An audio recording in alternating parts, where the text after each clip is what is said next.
Go ahead and press it now. Okay. It's 8 o'clock. Yeah, when I told Robert Reed that you were going to be on tonight, he was jealous. Asked me, how did you put her on? And it was the first time I talked to her, I had a giant crush just immediately. I love Robert. Absolutely. Mad adores Robert. I really do. I just want to hug you virtually, but it's going to be virtually, but I still want to hug. I want to hug Robert. That's going to happen in my lifetime. That's a bucket list of mine. Hug Robert. Yes. Yeah. Me too.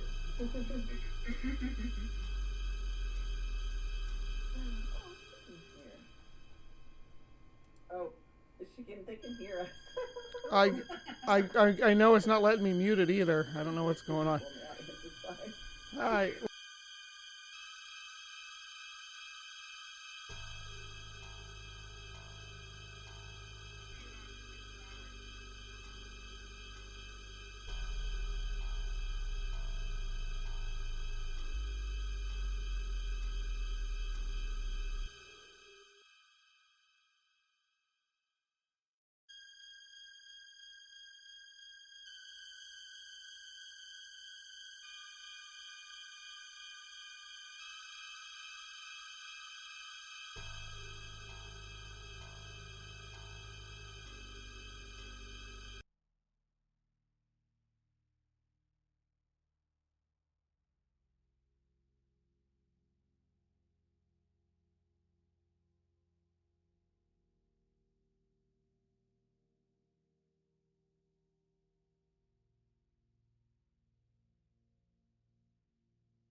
Oh, that's so cute. I love that.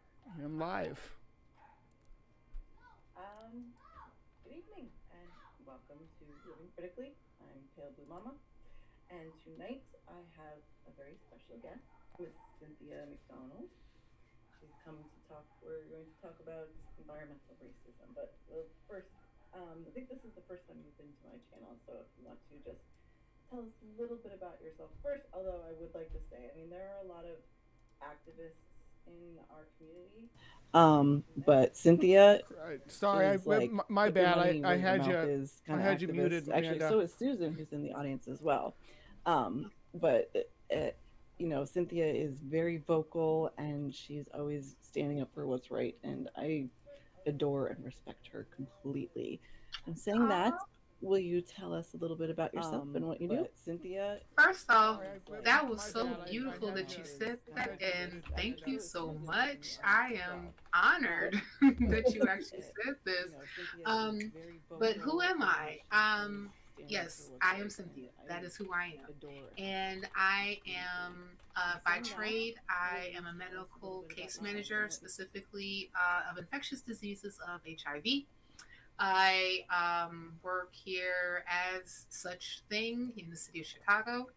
I am also healthcare and yeah, a healthcare and racial justice, social justice activist. I happen to also write a blog called freedmenhealthandwellness.com that talks about the social determinants of health surrounding African Americans that descend from chattel slavery.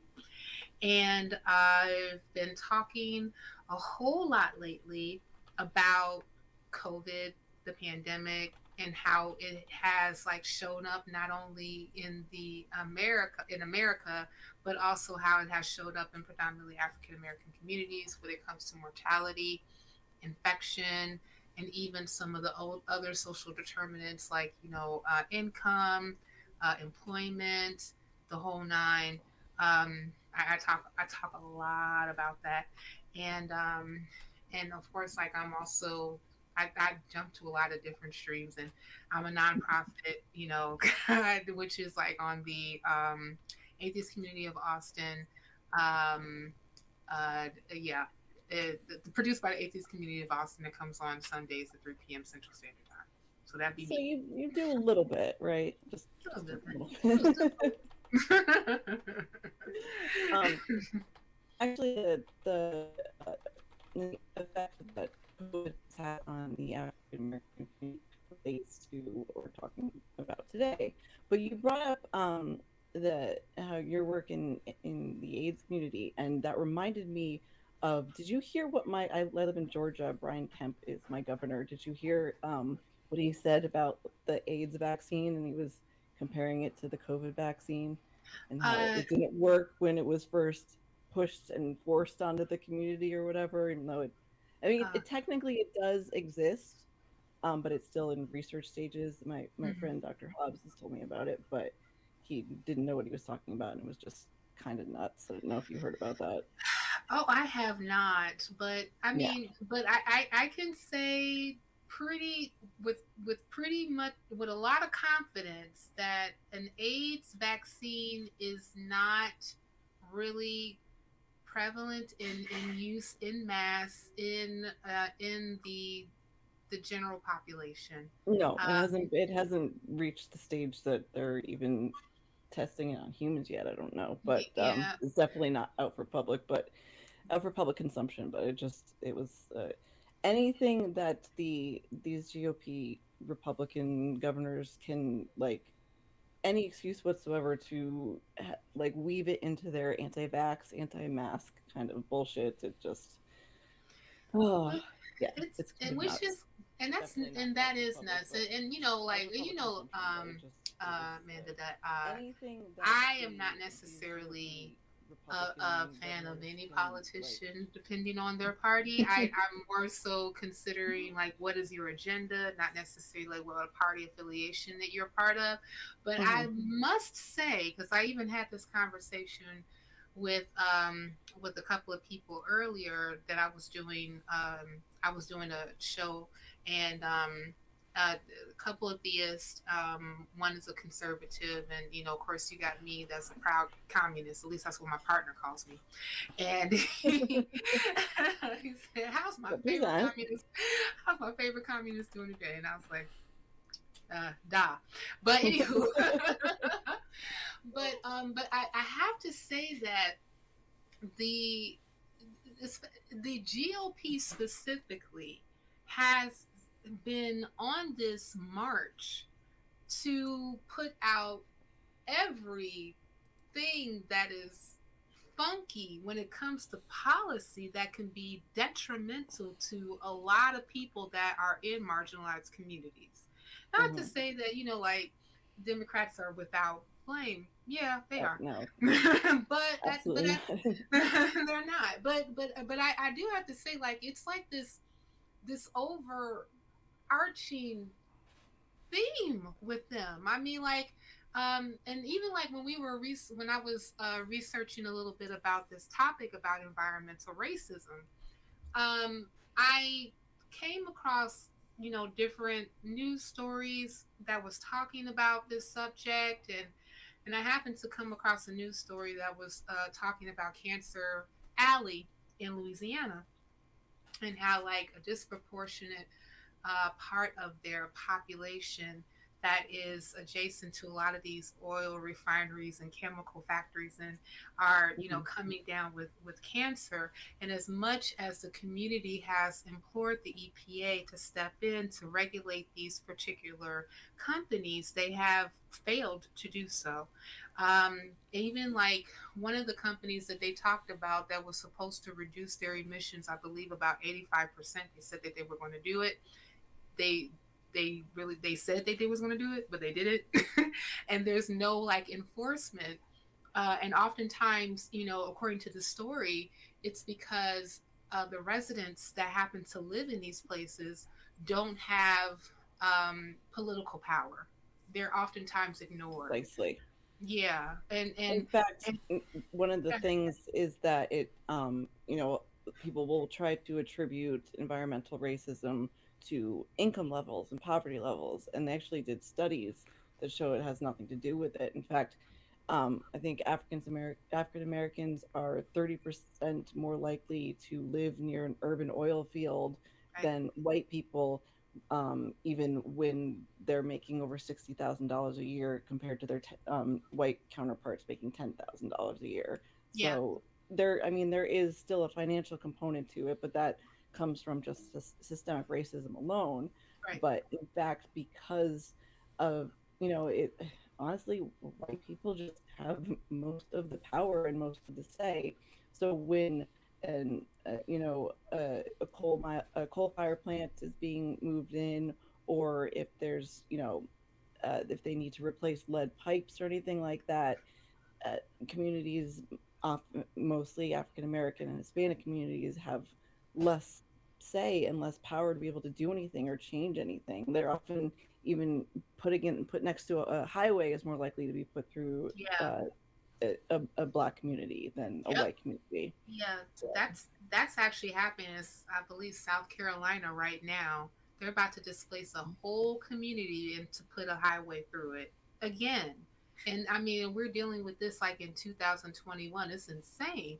But going back to the other story that I was referring to, specifically in Louisiana, um, the one of the reasons why they cited that the regulation of these companies is so lax is a lot of it was the gutting of NEPA, mm, which is the policy, which is a policy that is utilized through the EPA to help regulate a lot of these particular companies. And if you actually take away a lot of the power and the ability to do certain regulations with these companies when it comes to emissions, what they're able to actually put into the environment, et cetera, then they're going to do as many things as possible in order for them to cut corners, because at the end of the day it's about the bottom line. Screw the mhm, people, you know and and of course that was done under the Trump administration.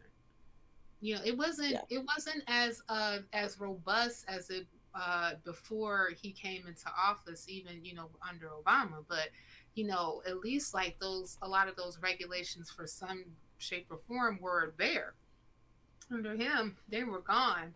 And a lot of it was because we want to encourage business to thrive so that they can hire more people, and that will be better for the economy. The same talking points that they give, trickle down economics and all this other stuff. This stuff, yeah, great stuff that was, pushed towards our dear old friend, Mr. Ronald Reagan. But that never works. And no, the people who happen to be in those areas are suffering the most because they don't have representation to say, hey, this is wrong. We need to do something about it. We need to stop, polluting these particular areas because it's making people sick and they're dying. yeah, exactly. But it's not only being able to be represented in government. A lot of ecological groups and environmental groups are not well represented Mm. by people of color at all, and there's no real explanation for that other than having the opportunity to, be a part of the group. Tends to be about where the groups are held, and they tend to be in just upper class white communities a lot of the time. So that's an Hmm. issue as well. So when Yeah. they don't have the chance to be able to fight against that stuff as a group, even because they're not getting into the people that are battling this. So Hmm. Must have been love. Yeah. I have hold on. Sorry. In 1982, it was actually African American civil rights leader Benjamin Chavez that coined the term environmental racism as racial discrimination in environmental policy making, the enforcement of regulations and laws, the deliberate targeting of communities of color for toxic waste facilities, the official sanctioning of life threatening presence of poisons and pollutants in our communities, and the history of excluding people of color from leadership of the ecology movement. So, yeah, it all kind of blends together. Yeah, that's what that definition is. I had a shorter version. The concept in the environmental justice movement, which developed in the United States throughout the 70s and the 80s, is the term is used to describe environmental injustice that occurs within a racialized context, both in practice and in policy. So basically, what you said, but shorter. But Do you want to play one of the videos? yeah, let's go ahead and play the video that kind of goes into it a little bit more. I believe the one that's from the Atlantic. Thank you, Bree. Thank you, Bree. In America, air and water are separate but unequal. Nope. Environmental racism is the Share audio. Yeah.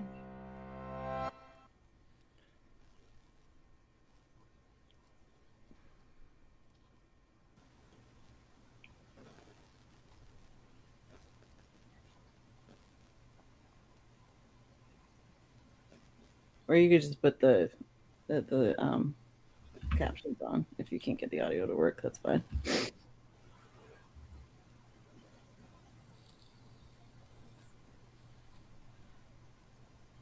You missed the button. Oh no, I have to turn off the screen tidy thing. I have to turn off Dave's app to mess with the share options. Can you just Then just put the captions on. That's fine. Okay. No, they were on. You just turned them off. Sorry, I'm such an asshole. Don't hate me, Bree.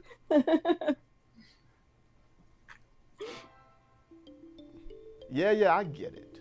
The environment isn't a person. How can it be racist? But the most basic pieces of the environment, the air we breathe and the water we drink, are controlled and designed by people. And people Do you want to read it? can be racist. Yeah, let's go More than back. half. I'll have Cynthia read it for us so that Alright. we're not just sitting here in silence. That's fine. Right, because it's kind of weird sitting in silence. Let me see. Loud. Is the new Jim Crow. The new Jim Crow. Can you before you play it, is there a way that you can just click on the share option and just select share audio? It should let you do it there. I know you can do it in StreamYard. It's the OBS, the way it's connected through it. It's not actually through StreamYards. I see. Yeah. Oh, OBS. Let me see. Okay. Everybody's saying that they can hear it. The audience can hear it. Oh, Yeah. they can hear it. Okay, Yeah. go ahead. Okay. Then go ahead and play it. you. And that's I all should that probably matters. Pay attention to chat more. I just play it. We both watched it. Yes, we watched it. Sorry, everybody. We tried. All right, now you can play it. Sorry. Go ahead.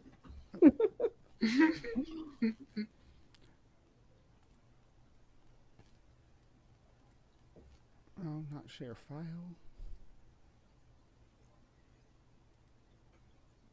Oh, hold on. I'll read some statistics while we wait. Okay. African American kids are 5 times more likely to get lead poisoning, and that has to do with the pipes, and they won't replace the pipes that are the water sources, and same idea as before because they can't get the representation. Just let me know when you're ready, Bree.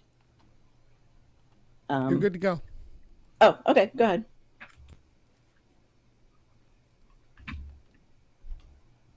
Environment isn't a person. How can it be racist? But the most basic pieces of the environment, the air we breathe and the water we drink, are controlled and designed by people. And people can be racist. More than half of all people who live close to hazardous waste are people of color. Floodplains nationwide have high populations of blacks and Hispanics. Black children are twice as likely to suffer from lead poisoning as white children. This inequality is no accident. Pollution and the risk of disaster are assigned to black and brown communities through generations of discrimination and political neglect. Enslaved Africans were commodities partly because their work carried environmental risks that were unacceptable to whites, like exposure to heat, malaria, and mosquitoes. As Jim Crow laws created racial segregation, they also reinforced an environmental system that still disadvantages minorities. It's no wonder that Black and Hispanic children have the highest rates of asthma, or that hurricanes like Katrina, Sandy, and Matthew did their worst damage in communities of color. Rich white neighborhoods can update their water pipes, but not places like Flint. The Jim Crow laws are dead and gone, but the fact that people of color are still more likely to die from environmental causes is no accident. Okay, thanks. So Thank that's you. one of the biggest issues too, that the the disparity in not only how much they're exposed to, but what it does to people of color's health, because they're so often closer to whatever it is, whether it be a coal fire plant or whatnot. I think, yeah, it's 28% more likely to have health problem due to being exposed to any kind of pollutant as opposed to white people. Mhm. And in fact, in the UK, Black kids are exposed to 30% more air pollution itself, so they end up suffering from 3 times more cases of asthma than their white counterparts. So there's so many different issues that they can have: heart disease, the asthma, cancer, all because they're more often exposed to pollutants than the people in the white community. Right. Right. That is very much so factual. I pulled some more data from Axios, and I definitely will, share some of this information so the audience can look at it later. Um, it said study after study shows communities of color are exposed to more air and water pollutions, as we were talking about before, lead poisoning and toxic waste than more affluent white neighborhoods. And a few examples that, even the video pointed out. In Michigan, Flint's drinking water was contaminated with high levels of lead in 2014 after the city changed its water source from the treated Detroit water and sewage department water to the Flint water, causing Mhm. a long lasting public health crisis amongst heavily Black communities. There are now criminal cases working its way through the court system about the Flint water system, as well as the state and national programs aimed at remediation there. The water source was switched back, but the legacy of lead pollution, which is especially hazardous to children, will reverberate for a generation or more. Another example is in October, Black residents of Glades, Florida, suffer through black snow, a thick soot in the air from the burning of nearby sugarcane fields. Studies show residents have a high levels of respiratory distress and asthma. Another one is hundreds of abandoned uranium mines on the Navajo Nation in Utah, Arizona, and New Mexico have polluted water supplies, harmed sheep, and caused cancer. The Environmental Protection Agency entered into a $1.7 billion enforcement agreements and settlements to clean up the mines. Um, I have something to add to the uranium mine thing. They actually, between 1951 and 1971, the U.S. Public Health Services, they did kind of an experiment with the Navajo people that were working on the uranium mines in Mhm, New Mexico, where they did not tell them what the side effects were going to be being exposed to the radiation, mhm, and basically just studied them to see what else would happen, what more would happen. So for 20 years, they didn't say anything. And a lot of people ended up getting very sick and dying over this. And it's still to this day, there's uranium in the soil, mhm, there's uranium in the water because or mhm. they get radon poisoning. And yeah, that was one of the things that when I was reading about this, that was just super heartbreaking, that it was just Yeah, like, oh well, they're just Native Americans, we don't care. So yeah.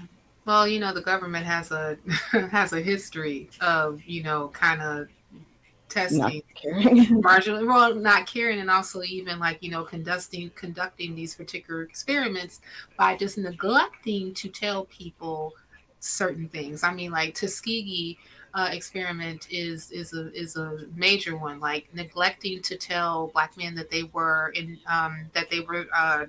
injected and suffering from syphilis, knowing that they had antibiotic in penicillin, which they still use to this day to treat people with syphilis, and just denying them the actual antibiotic, instead just giving them placebos, sugar water, things of that nature, and saying that they're going to, provide them health care, and they weren't. They were just studying the effects on how, syphilis untreated could, possibly, deal with the person when they're infected. So, this is not new behavior that comes from our government. Unfortunately, it happens a lot on marginalized communities.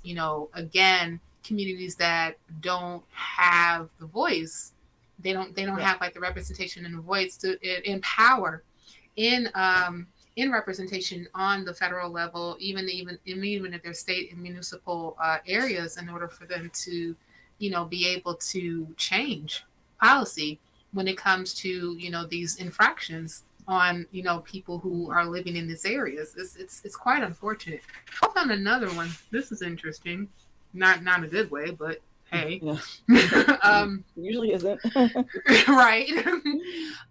Residents of a Hispanic towns near the site of the 1945 Trinity test of the atomic bomb say that they've suffered rare cancers through generations and face dismissals from government officials who have refused their pleas for help. And then another one was the federal government has never apologized and opens up the Trinity test sites twice a year for tourists. Residents near other testing sites have been compensated. The Hispanic population, actually, in terms of the percentage of how much pollution a community is subjected to as compared to what they produce, it's the most for them. It's 63% more than what they produce that they're exposed to. For African Americans, it's 58% more than they produce. For whites, 17% less. Wow. So, and you mentioned Flint, and that got me thinking about, you would think in America we all should and do have access to clean water, but more than just Flint, one of the biggest problems was I work with a charity called water.org, which is a global thing, but we work a lot here in America because there are a lot of Native American reservations that just do not have access to clean water at all, like acres and acres of land that they have to, a lot of the times, will end up shipping in just big huge plastic tubs of clean water for them to be able to drink and cook in and stuff like that, because they don't have the access to it. And again, it's they don't have the voice or the resources to be able to do it. So yeah, I remember when I was getting my certification in community health, I think we looked at a study, specifically, I want to say the Pima Indians in Arizona have a high rate of diabetes, and this is in part because this particular tribe historically grew their own food. They lived off the land, and in Arizona, specifically where their reservation was or is, the water supply from the river that they oftentimes use to irrigate, for their crops, was shifted to more affluent areas in Arizona. So now this place is literally a food desert. Like, it's like a desert and food desert, and so this particular community is there's a high percentage of them that are living off of the state, like welfare state, and they're getting their foods from like the government cheese and the government flour and stuff like that. I remember back in the day, sometimes they the churches would sometimes give that stuff to us. And even though I have to say the government cheese made a very good mac and cheese, but that's not here nor there. But but because like they're living off of this particular food that's like high in preservatives, that's that's highly processed. It's causing, and they don't really have like access to a lot of grocery stores in order for them to get fresh fruit and vegetables. It's affecting their health, and to make them more prevalent to the comorbidities of diabetes. This is Yeah. and we're even seeing, and especially like in a lot of communities, where in marginalized communities, and I would even say that having food deserts and food and not being able to to get a lot of these particular resources is also part of environmental racism as well, because you're not providing the same resources for healthy living as you do in more affluent white communities. Yeah. And and I mean, like, I could even see it like in my own city, that even in my community, which is predominantly African American, and for the most part it's a decent area, but I know, like, even though that there's grocery stores that are near me, I would not walk to them. And some of the reasons is that in the environment itself, it does not lend itself to being safe for you just to walk around without issue. Yeah. There One of the things that kind of separates that being a thing is that there's like viaducts that are very dark. Oftentimes they're very dirty. There could also times happenstance to have like other people who may not necessarily be housed that's living in them. Heaven forbid, and I shouldn't say heaven because we're both atheists, but whatever, that you may even like encounter a person that may be dealing with behavioral health issues, for a lot of reasons, even the like different activity that may be gang related, etc., that it's not safe enough for you to be able to walk these particular areas so that you can go ahead and get groceries, even though if the grocery store is only like a few miles away, right? Yeah. And so like and I even remember like somebody said, oh, you can walk there. I'm like, not over here. I mean, like, even like my immediate neighborhood is okay. Like, I don't have issues walking up and down blocks. Even there's even a park that's not too far from me that I don't necessarily have issues walking to, but I wouldn't do it at night. Mm-hmm. Definitely not by myself. Because like there's a safety component that happen, that's introduced there, and that's oftentimes an issue as well in marginalized communities, that because of the infrastructure and all those particular things, that it has produced another component of safety issues, so that people are not able to get to the resources that they need to get to, let alone for them to be able to get to them. We're not even going to talk about if they even have like public transportation that's in that area, let alone a car that's available on that for them. All these different issues come up when we're having these discussions, because it's keeping people from being able, I would say, to thrive. Yeah.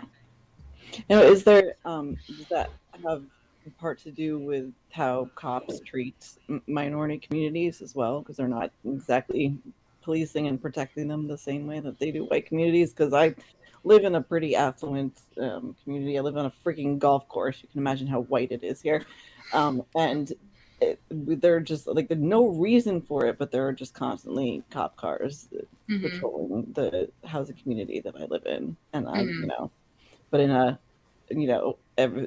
the people down the street, like across from the park, will actually call the cops when they see teenagers in the tennis courts, when like they were playing baseball one day in the tennis courts, and they called the cops on like fucking crazy. But so Oh is that an wow. issue? Well, I would say specifically with police that there's a historical element, especially when it comes to how African Americans are policed versus other communities. Yeah. Now, one of the things that we have to keep in mind historically is like where the police come from, and they have a tie to slave patrols. So these Hmm. are oftentimes people who were employed by slave owners and deputized by other officials in those particular states and municipalities in order for them to round up slaves that have ran away. Most of the people who happened to be in these slave patrols were not educated people, mostly men. They were mostly white men who did not have property and who were not, and again, like I said, not educated.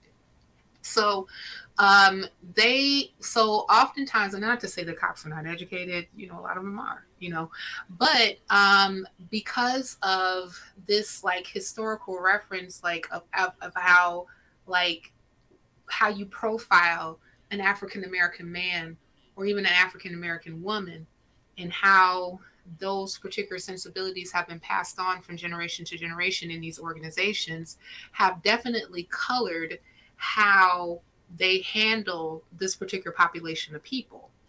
And you can even like studies have shown when they've polled and had conversations, with police, that there's definitely an element of an implicit bias, even amongst like cops who happen to maybe be this of the same color as the people that they're policing, because again, these sensibilities have been passed down from generation to generation, and there is no standard regulation specifically in police forces on how they police citizens.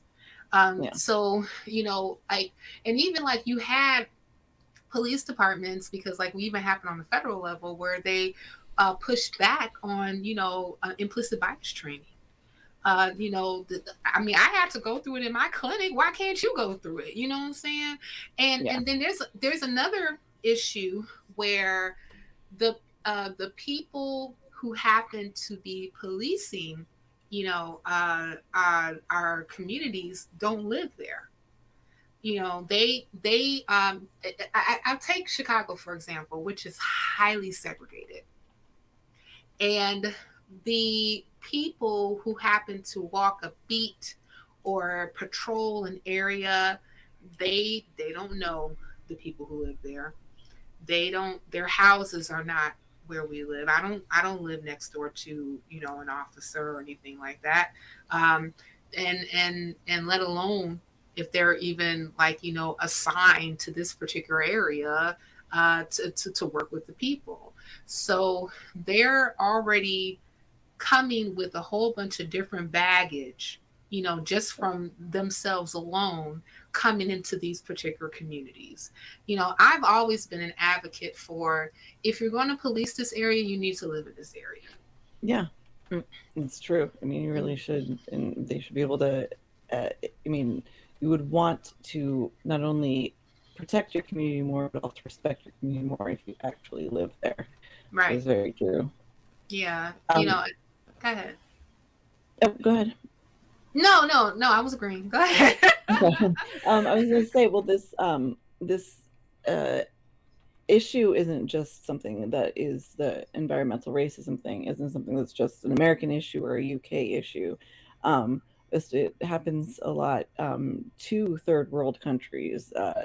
The China gets 80% of the entire world's e-trash, which is just basically the our computers and TVs and batteries and stuff that we throw out. In fact, there is a city in China where literally 80%, I know they're two 80%, but they're both right.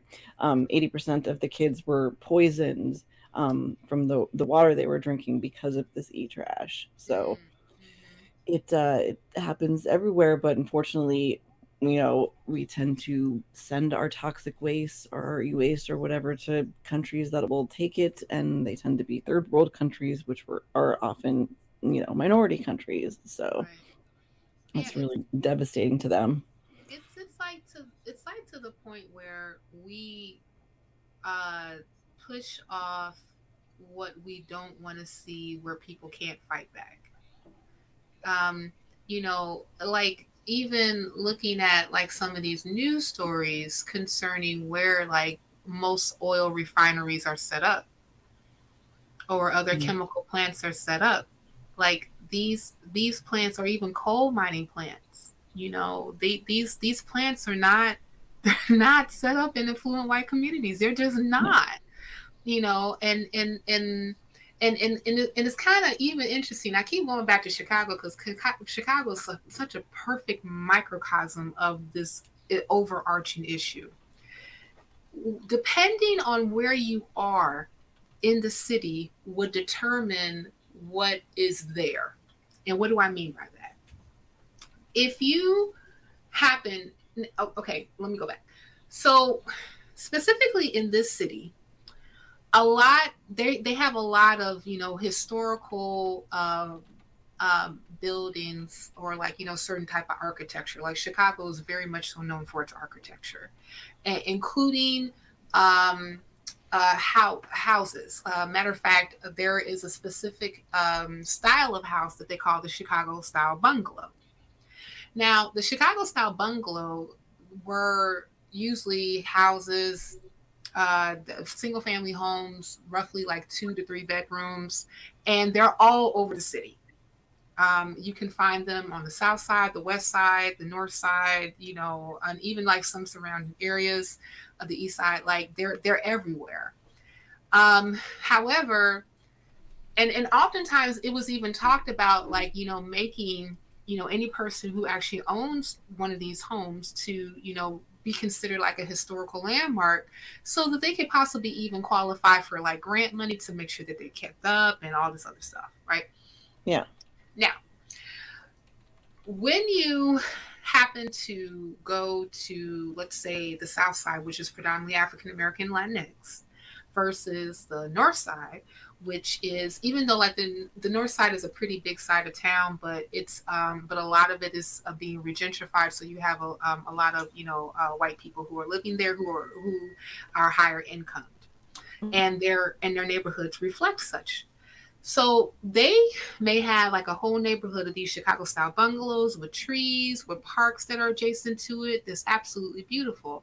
But then you go to like an African American neighborhood, let's just say Inglewood, on the south side of Chicago, where they're like doing like some work here and there. It's like some pockets here and there because like they deemed it as like our experimental area for them to do like some work to.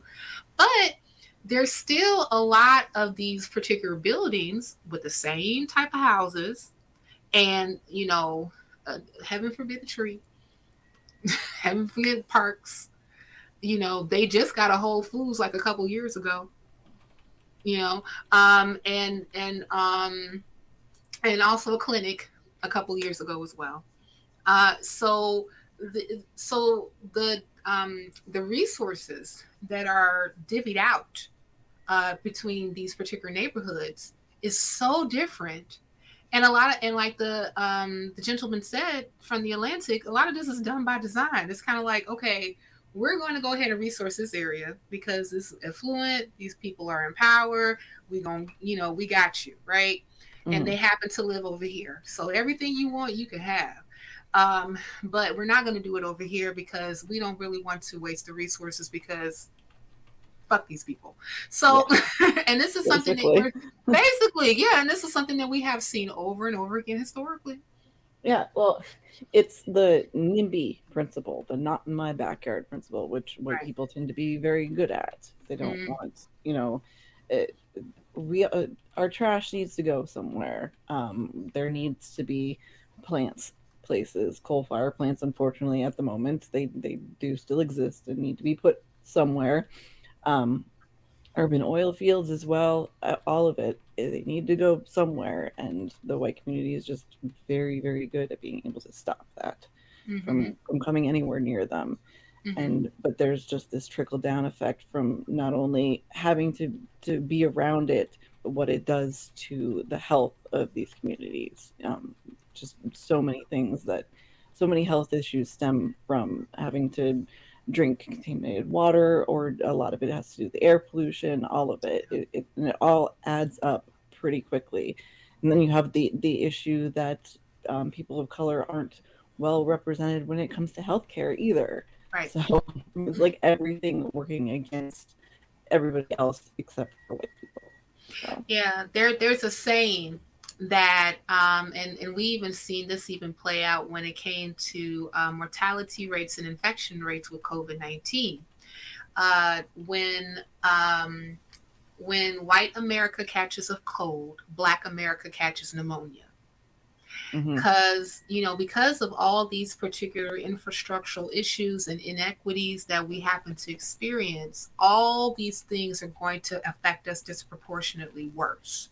Like I remember even like when we were talking about climate change in the in the realm of let's just talk about weather, and specifically hurricanes. Hurricane Katrina and the like affected African American communities so much more worse than it did more affluent white communities. A lot of Black communities in New Orleans still to this day have not been rebuilt from Katrina. That is correct. 16 years now.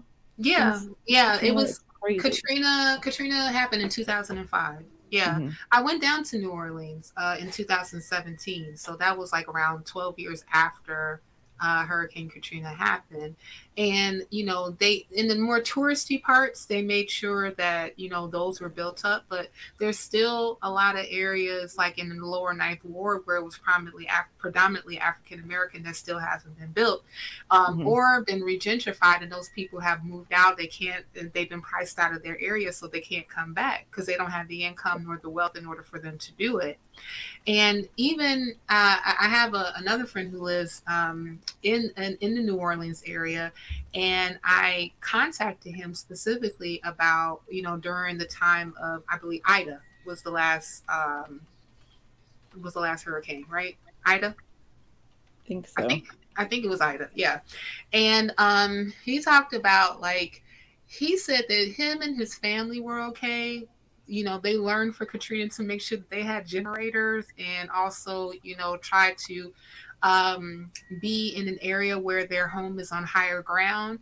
But you still had a lot of residents in that area that were, again, devastated by this particular storm because, again, their areas did not have the infrastructure in order to protect them as much as possible against the storm. And, you still have people now that is displaced by this particular storm. And it's not like we don't know better. Like, we have a lot of technology in order for us to not only to detect these particular storms, but we know the ferocity of the storms, and we know the areas that are more prevalent to destruction from the storms. So if we're going to build in those particular areas, there should be certain standards in place in order to make sure that they can mitigate as much as possible storms that can hit these communities the hardest. But they don't, because that requires money and commitment and time and you're only going to do it to a community that you deem is worthy to do it for. There are plenty of wealthy white beachfront properties that are well protected against what may come, especially when it comes to hurricanes. But you're right. They're just not bothering. I don't get that, though, because at some point it's still going to cost them more, because FEMA and whatnot is going to have to do something about rebuilding these areas, even if they take fucking 16 years to do it or whatever. But putting it off and not dealing with the issue because of basically not caring because they're a minority community or whatever, is not going to not only solve the issue, only makes it worse further down the line. So it's and that's the thing. That's the thing that I don't really feel that people in power get, is Mhm. that when you neglect to deal with these issues in structural, environmental, Health. institute in health, and just like this institutional like racism in itself, it affects everybody, Mhm. because because like if you have a significant part of your populace that's constantly like suffering under these particular guises, they're getting priced out, and also you're not mitigating even like some of your other emissions that you are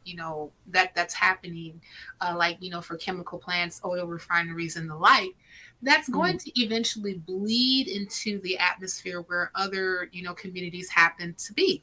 And what's to say that that not in my backyard is going to continuously be a thing if capitalism doesn't want to go ahead and expand into your backyard? It, Yeah. it makes more sense, and I guess like this is too much like right to be more so on the side of just making just doing the right thing in order to making these communities whole, so that we can all live in a more stable environment without all these particular impediments that can like affect us adversely. I even think about like even like when it comes to like climate change, like we really should as a country and as a global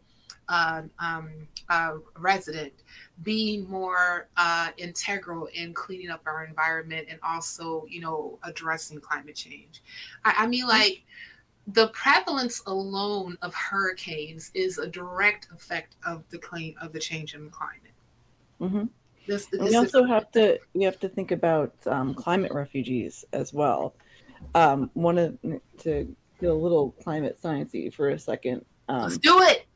That's why I'm here. I'm all for it. The the 1.5 degrees Celsius temperature hike has actually been surpassed in a lot of areas on the planet already. Mm, Um, it depends on where you are, but mostly the southern hemisphere tends to be a bit warmer and a bit more affected by climate change than the northern hemisphere. And that is where we have the African continent and the South American continent. And Europe is already experiencing climate refugees from Africa, and we are experiencing climate refugees from South America. These are people that they cannot. These are third world countries that cannot grow crops anymore because the drought is so bad, mm, and their ecosystems are completely destroyed because of climate change. Now mm, we as Americans, although we take up only 4.25% of the global population, emit 14% of global carbon emissions. mm. So we are definitely not pulling our weight in that regard. And as to what you were saying, being able to help each other makes more sense because it only hurts everybody. I've had the same discussion with MAGA people, the whole America First thing. America Mm. First is bad for America. Like putting ourselves first, and either financially, economically, science, and when it comes to climate change, anything like that, it doesn't. We need to make sure that the rest of the globe is okay too, and the same goes for climate. We need to be able to protect each other, to protect ourselves. Mhm. So they're complaining so much about the southern border right now. I heard Mhm. it was either Bobert or Green. I don't remember. I honestly, other than their hair color, I can't tell the difference between those two bitches. Was complaining about the fact that there were people um, at the Mexican border that weren't Mexican. Yeah. Um, and it's This like, well, yeah, they're coming up from the entire South, and this is why. Part of the reason why is because of what they're having to deal with, right and now something there we have to do are about it. there's a bunch of Haitian people that's at the southern border trying to get into the country. Yeah, I And think she said it was Haiti. yeah, it was, but they're being rounded up and they're being sent right back, and they have nothing to go back to. I No. mean, like their ecosystem as well have been absolutely devastated and raped. Mhm. Their infrastructure is poor. They just had a president that was assassinated, so their governmental system in itself is chaotic, and and I remember people were making like comparisons to like Afghanis and Haitians, and they said, okay, what's the difference? And I was like, well, I mean, like if you want to, I mean, we can get into the technicals of it, but remember what 45 called them. And even though that he may have said it, that doesn't necessarily mean that this is not a sentiment that's not shared amongst a lot of people that are in power right now. Yeah. So and so my argument oftentimes to people who are complaining about overarching immigration or what have you is that America needs to be more of a friendly global partner when it comes to one, not doing the things to help destabilize governments, because we do have evidence that we have helped to stabilize governments, and Mhm. also you know being again a country that helps to be able to make sure that these particular countries have a proper infrastructure, and that we're contributing to lessen our carbon footprint, because that's also having an effect on ecosystems other places. I mean, like, if you have a stable environment where you're able to, it's well resourced, you're able to grow food, you're able to live happily, life, liberty, and the pursuit of happiness, the Declaration of Independence looking face. If that is prevalent in your area, do you think that they're going to be sitting up here trying to flee to America? No. No. But For what? they don't care because it's Yeah, not them. it's not, because it's right. It's not them. I mean, like, so that's my whole thing. Like, any person that's trying to come up here, and I know that, like, I'm for immigration reform. I just don't like weaponized immigration. And there is a difference, and it will be stupid for me to be against complete immigration because I'm a daughter of an immigrant. Okay, I would not be Oh here if my. yeah, I would not be here if my mother was not from another country. I would not exist. Okay, so I have a little different take on this, but but at the same time, if again, like, any person that is coming here, and this is just like from just having like half of my family that's coming from a different country, they're coming here for opportunity. They're coming here because there is something that they can get from here that is not readily available where they're at. If Mhm. that thing was readily available where they're at, because my mom talks about, like, if I had such this, that, this, I would have never came here. Yeah. She says that all the time. Like, if I had A, B, and C, I would have never came here. And especially like when, she's seeing like a lot of the, because my mom came here in the 60s. And so she came right in the midst of the civil rights movement. And she saw a lot of the uprisings, the sicking of the dogs, the marches, her King's speech. She even marched a couple of times here in Chicago when she was here, and she saw the vitriol, even like in a northern city, towards Black Americans, from Mhm. white residents and of the like, just when they were saying that we're citizens too, you know. So if she was saying that, I just wanted to go to med school, and I had the opportunity Oh. to do it here, like, because my grandfather was already here. So, but she's like, but if I was able to do this, I wouldn't have came here, especially in the midst of all that. So Mhm. and so, like, if we have take that particular sensibility of, if we were making sure that these other countries are able to thrive without problems like Taliban being just like horrible, you would not necessarily have like an influx of a whole bunch of people that's coming here. I mean, Yeah. we wouldn't have to. No. There's a couple things in the chat I wanted to read. Sam said decision makers are only accountable for the current election cycle. The cost in the future never enters into discussion, which sucks, and Mm, that's kind of true. It's all about just getting elected, which means they don't yeah. really super duper care how much they have to go through in the future. Bree said, "Why does it matter so much where refugees come from? They're refugees." One of the things that Ted Cruz said the other day, calling the people at the border illegal immigrants, and that always really bothers me because referring to any human as illegal is just fucked up to me. And they were Mm-hmm. also on the other side of the border anyway, so they weren't even immigrants yet technically. But I don't know, it's just the rhetoric in it and the dog whistles that kind of say, "Oh, foreigners bad," is Yeah, really it is upsetting. that is a dog whistle politic. I mean, like, you know, and I mean, like, if we really want to get real technical, I mean, you know, the forefathers that helped establish this nation, their forefathers were not did not come here invited. I mean, people were living on this particular rock before they got here. Hmm. They just Yeah. claimed it, set up shop, and said, "This is ours." Fuck you, natives. Yep.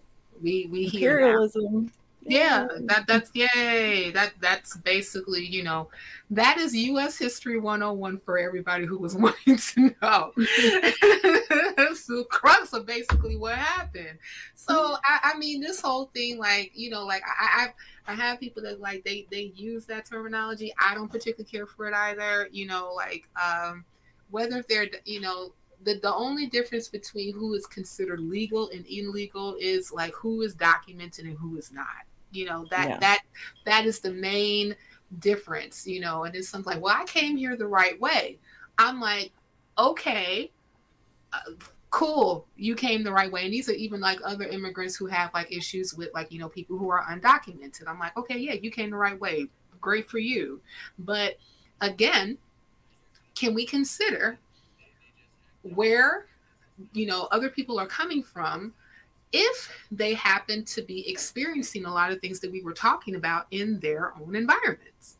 Yeah. Like we talked about Haiti. I mean, it's so sad, specifically with Haiti, and how that particular country, how everything is just, like, so set up, and how a lot of it wasn't necessarily the residents doing. A lot of the destabilization was from outside influences. France raping the country after they after the slave uprising in 1804. The Clintons did a number on that particular nation. Hurricanes did a number on that particular nation, and especially since they had poor infrastructure in the first place. So Mhm. again, that's they're just like, I just don't want to live in an area where there is no opportunity for me, and I can't live healthy, I can't live properly, I can't live here. Yeah. So that's I'm just trying to make a better life for myself, and you can't fault people for wanting to do that. I think that that's one of the driving force for any human being, is that we want to be better than what we were yesterday. And that's why we Yeah. do things like get educations, and read, and try to become better than what we are, Mhm. um, when that's available to us. So why would we fault anybody else for wanting to do the same thing? That's all I'm saying. Exactly.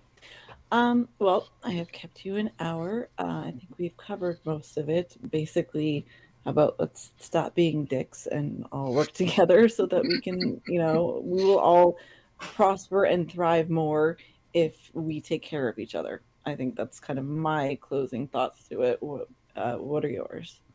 Um, yeah, that. Uh, and and also too, like, I always make this, invocation, to people who happen to be from more affluent communities, white people. I'm talking to you specifically. You should care about these issues. You Yeah. should care about racism specifically. You really should. I know that you don't have to, but you really should.